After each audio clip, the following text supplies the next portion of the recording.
Avis vascular centre మన దేశంలోనే the best varicose vein hospital.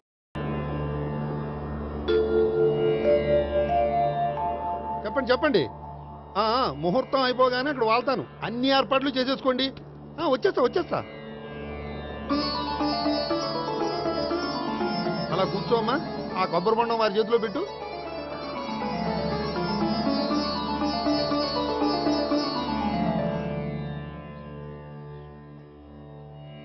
అందరికీ ఇలా గొడుగులు ఇచ్చే బదులు షామియానా వేస్తే సరిపోద్ది కదా.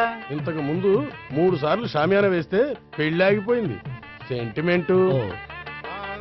సకల కళ్యాణ భాజనం యత్ర జాయతే పురుషస్తమజం నిత్యం ప్రజానిశరణం మరిహే. ఓం హిరణ్యవర్ణాం ఘర్ణిం సువర్ణరజసృజాం చంద్రాం హిరణ్మయీం లక్ష్మీం జాతవేదో మమావహ. ఓం అగ్ని ప్రతిష్టాపన ముహూర్తస్తు ముహూర్తస్తు.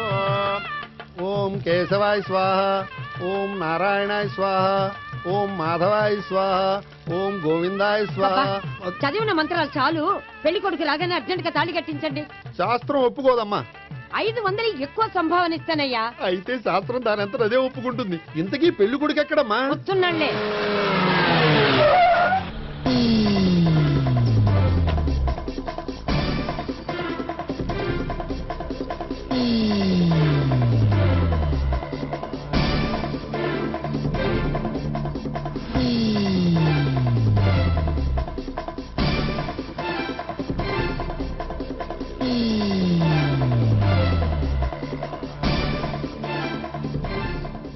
ఏంట్రా పెళ్లి కొడుకుని ఇలా సంఖ్యలేసి తీసుకొచ్చారు? ఒకవేళ టెర్రరిస్ట్ ఏమో. You are wrong. వాడు టెర్రరిస్ట్ కాదు, ఫక్తు ఎగనెస్ట్ పెళ్లికి. అందుకే వాడి బామ్మ అలా అరేంజ్ చేయించింది.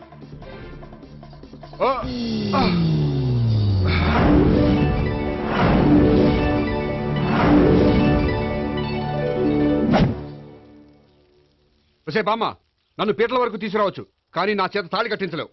Yes, you are correct. మనిషిని బలవంతంగా బారులోకి తీసుకెళ్లగలం గాని బీరు తాగించగలమా? మీరు నోరు ముయ్యండి. బాటిల్తోనా?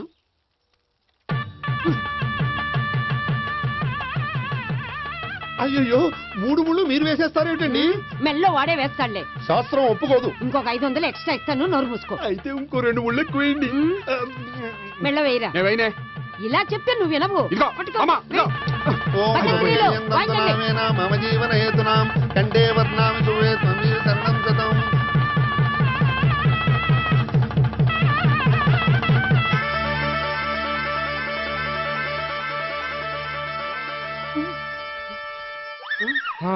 అమ్మయ్యా, లేచావా? అదేంట్రా అప్పుడే పెళ్లి బట్టలు మార్చేసావు? పెళ్లి బట్టల అంటే మళ్ళీ కలగన్నావా?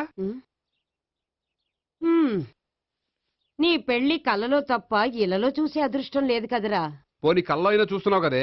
నిజంగా అయితే ఒక్కసారి చూడగలవు, ఒక అమ్మాయితోనే చూడగలవు. అదే కల్లో అయితే ఐశ్వర్యరాయ్తో కూడా నా పెళ్లి జరిగినట్టు ఊహించుకోవచ్చు. ఊహించుకో మరి.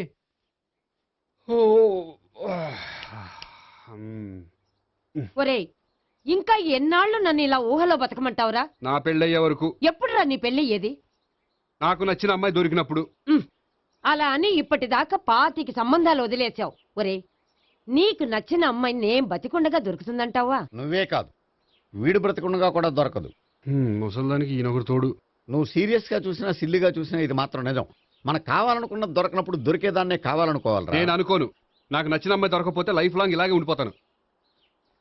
ఏమండి, అందం, చదువు, తెలివితేటలు ప్లస్ అనుకువ అన్నీ కలిపి ఒకే అమ్మాయిలో ఎలా దొరుకుతాయండి? అలా దొరికినా ఇలా ఆలోచించేవాడిని అది ఎందుకు చేసుకుంటుంది? 100% చేసుకోదు. Follow me. అబ్బా, అబ్బాబాబాబా, రోజు ఈ పిజ్జాలు, బర్గర్లు, బ్రెడ్ ఆమ్లెట్లు తినలేక వస్తున్నాను. హ్యాపీకి ఇడ్లీ సాంబారు, పెసరెట్టు ఉప్మా చేయొచ్చు కదే. నువ్వు పెళ్లి చేసుకో, అప్పుడు నీకు కావలసినవన్నీ మీ ఆవిడే వండి పెడుతుంది. అదిగో మళ్ళీ పెళ్లి టాపిక్ ఎత్తుంది. అదే రా, నీ చేత 3 ముళ్ళు ఏం చేసి అమెరికా వెళ్ళిపోయి పెద్ద కూతురు దగ్గర సెటిల్ అయిపోతే తను ఇదే కదా తినాలి. అటువంటిప్పుడు నాకెందుకు పెట్టడం? మీ ఆవిడనే తినమను. నీకొక ఐటమ్ నాకొక ఐటమ్ చేసే ఓపిక నాకు లేదు. నోరు పుసుకొని తిను, లేకపోతే పెళ్లి చేసుకో. రే గోపి, గుడ్ మార్నింగ్. రే, నీకు ఎన్నిసార్లు చెప్పారు అలా పిలవద్దని? నేను నీకెన్నిసార్లు చెప్పాను అలాగే పిలుస్తానని. Hi burger.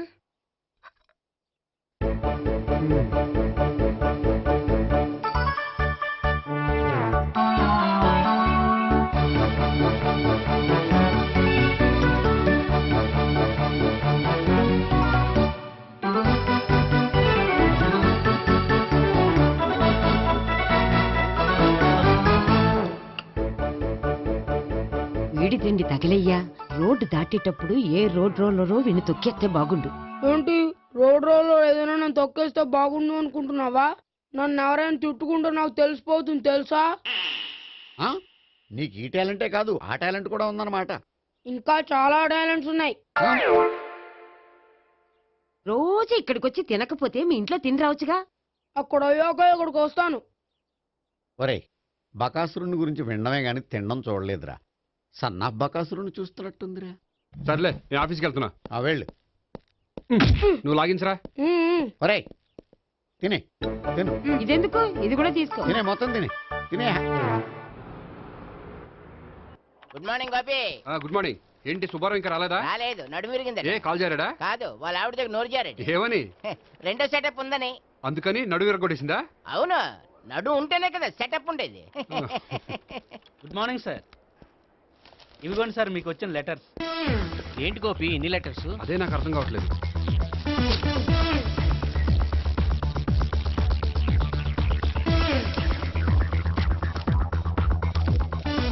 గౌరవనీయులైన గోపీకృష్ణ గారికి నమస్కారములు. పెళ్లి పందిరిలో మీ యాడ్ చూశాం. మీ క్వాలిఫికేషన్స్, మీ ఉద్యోగం మాకు నచ్చాయి. మిమ్మల్ని మా అమ్మాయికి చేసుకోవాలనుకుంటున్నాం. మీకు మా అమ్మాయి ఫోటో వివరాలు పంపుతున్నాం. మీకు నచ్చితే మిగతా విషయాలు పెళ్లి చూపుల్లో మాట్లాడుకుందాం. ఏంటి పెళ్లి పందిరిలో యాడ్ ఇచ్చావా? నేను ఇవ్వలేదు.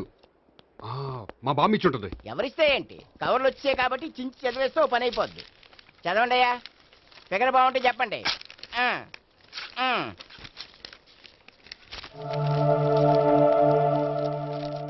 పిల్ల పెద్ద బాగోలేదు, నాకు నచ్చలేదు. పేరు అనంతలక్ష్మి, ఊరు అనంతపురం, హైట్ 5.6, వెయిట్ 56, చదువు బిఏ, స్పెషల్ నోటు పిల్లలిద్దరు, కోరినంత కట్నం ఇవ్వండి. ఆహా. ఇట్లు Anantalakshmi, ex wife of Chowdappa. కలిసి వచ్చే కాలానికి నడిచి వచ్చే పిల్ల పుట్టం అంటే ఇదే. చేసేసుకో, కష్టపడి మళ్ళీ నువ్వు పిల్లల్ని కనక్కర్లేదు. ఆ పని ఏదో నువ్వు చెయ్యి. చెయ్యొచ్చు, కానీ వెంకటలక్ష్మి ఒప్పుకోదు. ఆవిడెవరో? వాళ్ళ ఆవిడ.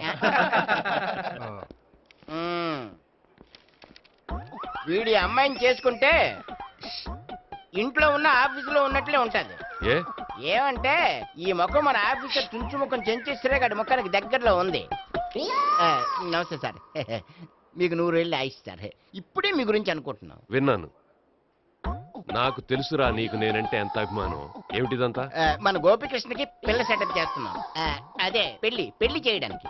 ఓహో, ఏమయ్యా గోపి, ఆఫీస్ ని మ్యారేజ్ బ్యూరో చేసావా? అయినా పెళ్లి పందులో యాడ్ ఇచ్చినోడు ఆఫీస్ అడ్రస్ ఎందుకు ఇచ్చావు? ఆ యాడ్ నేను ఇవ్వలేదు సార్, మా బామ్మ ఇచ్చింది. మీ బామ్మ ఇచ్చిందా మీ తాత ఇచ్చాడు నాకు అనవసరం. ఇంకోసారి ఇలాంటి కవర్స్ ఆఫీస్కి వస్తే నీ ట్రాన్స్ఫర్ కవర్ చేతికొస్తుంది. Mind it. నీతో పర్సనల్ గా మాట్లాడాలి, లోపలికి రా. నాతో మేనేజర్ గారు పర్సనల్ గా మాట్లాడాలట. పర్సనల్ గా కాదు, లోపలికి వెళ్ళి తెలుస్తుంది. ఓ బామ్మా, బామ్మా ఎందుకు అంత గట్టిగా అరుస్తావు? ఎనర్జీ పోద్ది. మెల్లిగారు. మెల్లగా పిలవడానికి ఇదే సిల్లీ మ్యాటర్ కాదు. సీరియస్ మ్యాటరా? ఏమిట్రా, ఏమైంది? పెళ్లి పందిరిలో నా గురించి యాడ్ ఇచ్చావా? ఇచ్చాను. నాకు చెప్పకుండా యాడ్ ఎందుకు ఇచ్చావు? చెప్తే ఇవ్వనివ్వవు కదరా. ఆహా, అందుకని చెప్పకుండా ఇచ్చేస్తావా? అయినా యాడ్లో ఆఫీస్ అడ్రస్ ఎందుకు ఇచ్చావు? ఈ రోజు నా పెళ్లి ఒక టాపిక్ అయిపోయింది. అందరూ పెళ్లి గురించి సలహా ఇచ్చేవాళ్లే. అలా ఇవ్వాలనే ఆఫీస్ అడ్రస్ ఇచ్చాను. అందరూ చెప్తేనైనా తొందరగా పెళ్లి చేసుకుంటావేమోనని. ఎవరో చెప్పినంత మాత్రం నేను చేసుకోను. నేను చేసుకోవాలనుకున్నప్పుడు, నాకు నచ్చిన అమ్మాయి దొరికినప్పుడు నేనే చేసుకుంటాను. ఎలా? ఒరేయ్, పెళ్ళామంటే నిన్ను బాగా అర్థం చేసుకొని నీ కష్ట సుఖాల్లో పాలు పంచుకునేదిరా. నాకు ఇలాంటి అమ్మాయి కావాలి, అలాంటి అమ్మాయి కావాలంటే ఈ జన్మలో నీకు అలాంటి అమ్మాయి దొరకదు. దొరికినప్పుడే చేసుకుంటాలేవే. వీడిని నాకు అప్పచెప్పి వాళ్ళిద్దరు మాత్రం హాయిగా పైకి వెళ్ళి కూర్చున్నారు. చిన్నప్పటి నుంచి గారాభంగా పెంచినందుకు వీడికి నేనన్నా నా మాటలన్నా లెక్కలేదు. నేను చస్తే గాని వీడికి నా విలువ తెలీదు. అమ్మో, మ్యాటర్ చావుల దాకా వెళ్ళిపోయింది. ఇంకా మనం రంగంలోకి దిగవలసిందే. జామ్. రే గోపి, నీతో కొంచెం సీరియస్గా మాట్లాడాలి. అంటే మళ్ళీ రాయబారానికి పంపిందా? లేదు, నేనే వచ్చాను. ఎందుకంటే నాకు దాని వెర్షనే కరెక్ట్ అనిపిస్తుంది. నువ్వే కొంచెం అర్థం చేసుకో. కొంచెం కాదు, పూర్తిగా అర్థం చేసుకున్నాను. కానీ నన్ను మీరే అర్థం చేసుకోరు. అర్థం చేసుకున్నాను రా. అడగందా అమ్మాయినా ఎలా పెట్టదో, పరిచయం లేని అమ్మాయి అయినా అలా అర్థం కాదు. అర్థం కావాలంటే పరిచయం చేసుకోవాలి. నచ్చిన అమ్మాయిని పెళ్లి చేసుకోవాలంటే ఇంట్లో కూర్చుంటే సరిపోదు, వెళ్ళి వెతుక్కోవాలి. Marriages are made in heaven అంటారు. నీ కాబోయే పెళ్ళం ఎక్కడో ఉండే ఉంటుందిరా.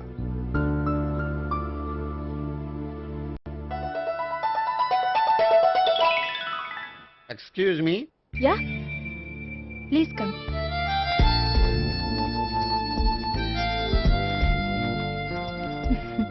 I'm Priya. I'm Gopikrishna. I'm MS వీడి గ్రాండ్ ఫాదర్. శ్రీమిత్ర ఎస్టేట్ లో అసిస్టెంట్ మేనేజర్ గా వర్క్ చేస్తున్నాను. ప్రస్తుతం నేనేం చేయట్లేదు. చేసుకుంటే వీడికి పెళ్లి చేద్దాం అనుకుంటున్నాను. మీ దగ్గర ఉన్న మంచి సంబంధాలు ఉన్నాయా?